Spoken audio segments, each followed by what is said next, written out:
Bismillahirrahmanirrahim. Assalamualaikum warahmatullahi wabarakatuh. Alhamdulillahirabbil alamin. Wassalatu wassalamu ala asrofil anbiya'i wal mursalin wa ala alihi washabbihi ajmain. Amma ba'du. Pertama-tama, marilah kita panjatkan puji dan syukur kita atas kehadiran Allah Subhanahu wa taala yang dimana telah memberikan kesempatan bagi kita untuk dapat hadir di kuliah online pagi ini. Selawat berangkaikan salam tak bosan-bosannya kita hadiahkan kepada junjungan kita Nabi besar Muhammad SAW.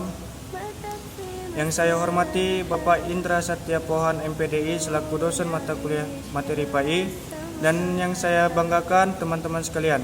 Kami dari kelompok 12 ingin mempresentasikan hasil diskusi kami yang berjudul Akidah Islam. Baiklah, saya akan memperkenalkan pemakalah dari kelompok 12. Saya Rahmat selaku moderator dan sekaligus pemateri pertama. Pemateri kedua Saudari Rabiatul Adawiyah. Pemateri ketiga Saudari Siti Khadijah. Pemateri keempat Saudari Saswina Nasution. Pemateri kelima Tri Wulandari.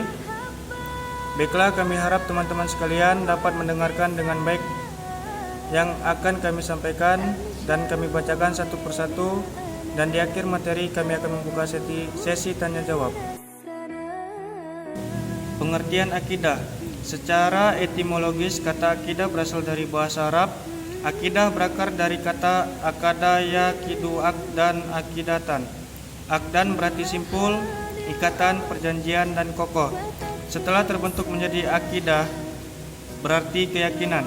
Secara terminologis terdapat beberapa definisi tentang akidah. Antara lain, Hasan al-Banna mengatakan akidah adalah beberapa perkara yang wajib diyakini kebenarannya oleh hati manusia, mendatangkan ketentraman jiwa, menjadi keyakinan yang tidak bercampur sedikit pun dengan keraguan.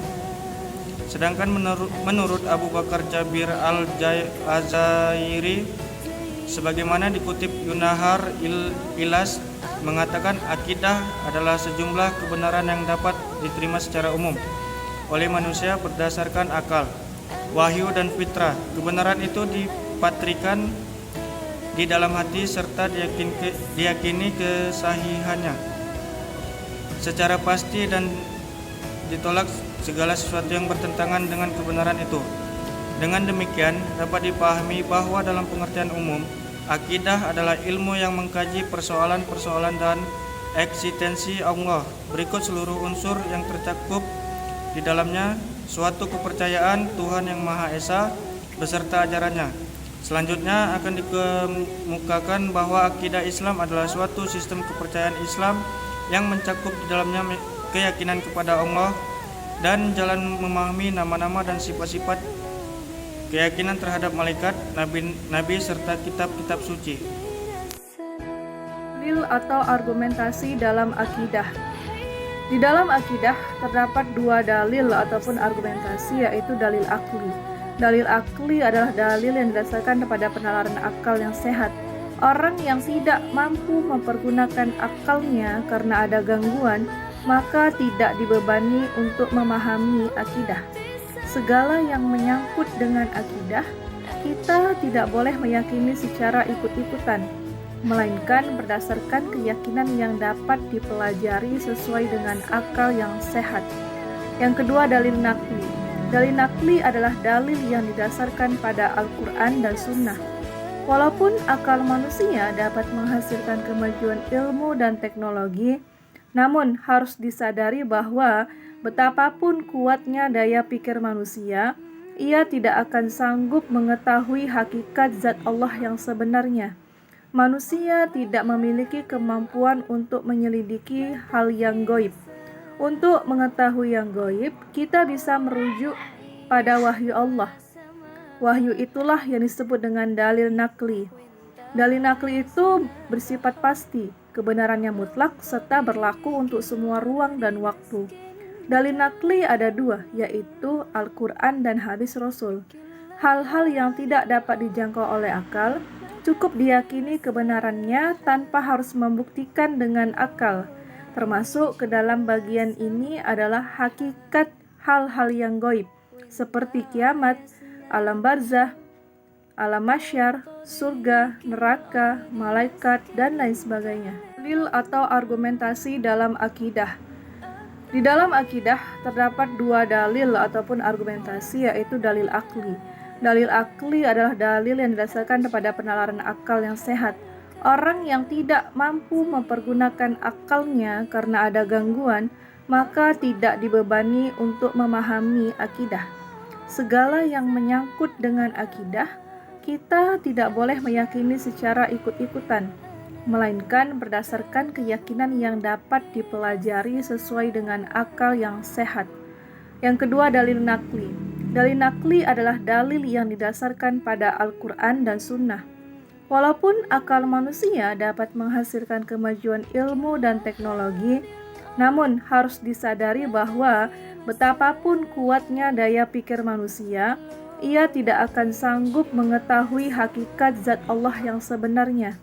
Manusia tidak memiliki kemampuan untuk menyelidiki hal yang gaib. Untuk mengetahui yang gaib, kita bisa merujuk pada wahyu Allah. Wahyu itulah yang disebut dengan dalil nakli. Dalil nakli itu bersifat pasti, kebenarannya mutlak, serta berlaku untuk semua ruang dan waktu. Dalil nakli ada dua, yaitu Al-Quran dan hadis Rasul. Hal-hal yang tidak dapat dijangkau oleh akal, cukup diyakini kebenarannya tanpa harus membuktikan dengan akal. Termasuk ke dalam bagian ini adalah hakikat hal-hal yang gaib, seperti kiamat, alam barzah, alam mahsyar, surga, neraka, malaikat, dan lain sebagainya. Baiklah, yang selanjutnya prinsip-prinsip akidah Islam. Prinsip-prinsip akidah Islam sudah tertuang sebenarnya di dalam rukun iman, yaitu beriman kepada Allah, beriman kepada malaikat, beriman kepada kitab, beriman kepada rasul-rasul Allah, beriman kepada hari akhir, dan beriman kepada qada dan qadar. Kemudian ada beberapa pendapat lain mengenai prinsip-prinsip akidah Islam. Yang pertama, pengakuan dan keyakinan bahwa Allah Subhanahu wa Ta'ala adalah Esa, beriman kepada Allah dan hanya menyembah Allah dan tidak menyekutukan Allah. Yang kedua, pengakuan bahwa para nabi telah diangkat dengan sebenarnya oleh Allah untuk menuntun umatnya, keyakinan bahwa para nabi adalah utusan Allah. Yang ketiga, kepercayaan akan adanya hari kebangkitan. Keyakinan seperti ini memberikan kesadaran bahwa kehidupan dunia bukanlah akhir dari segalanya. Setiap orang pada akhir akan mati dan akan dibangkitkan dan akan dimintai pertanggungjawaban selama hidupnya di dunia. Yang terakhir, yang keempat, keyakinan bahwa Allah adalah Maha Adil. Jika keyakinan seperti ini tertanam di dalam hati, maka akan menumbuhkan keyakinan bahwa apa yang dilakukan akan mendapatkan balasan dari Allah Subhanahu wa Ta'ala. Baiklah, saya akan melanjutkan materi berikutnya, yaitu tentang contoh fenomena akidah Islam. Ada beberapa contoh. Yang pertama itu Allah memerintahkan untuk sholat karena sholat dapat mencegah perbuatan keji dan munkar dalam kehidupan kita. Orang yang sholatnya tidak sungguh-sungguh atau tidak sholat sama sekali, hidupnya akan amburadul. Nah, mereka tidak takut berbuat keburukan karena mereka tidak ingat bahwa Allah selalu mengawasi dan akan membalas segala perbuatannya. Orang yang sholatnya baik, perangainya juga baik karena selalu ingat Allah. Nah, yang kedua yaitu Allah mewajibkan perempuan Islam untuk menutup aurat agar melindungi dirinya. Nah, contohnya itu di Amerika telah dilakukan percobaan seorang wanita tidak berjilbab dan berpakaian seksi yang melewati sekelompok laki-laki jalanan, maka perempuan tersebut digoda oleh para lelaki tersebut. Nah, pada kesempatan lain, wanita yang sama tersebut menggunakan jilbab dan menutup aurat. Saat dia melewati sekelompok laki-laki jalanan, ternyata mereka lebih menghormati perempuan tersebut dan tidak menggodanya.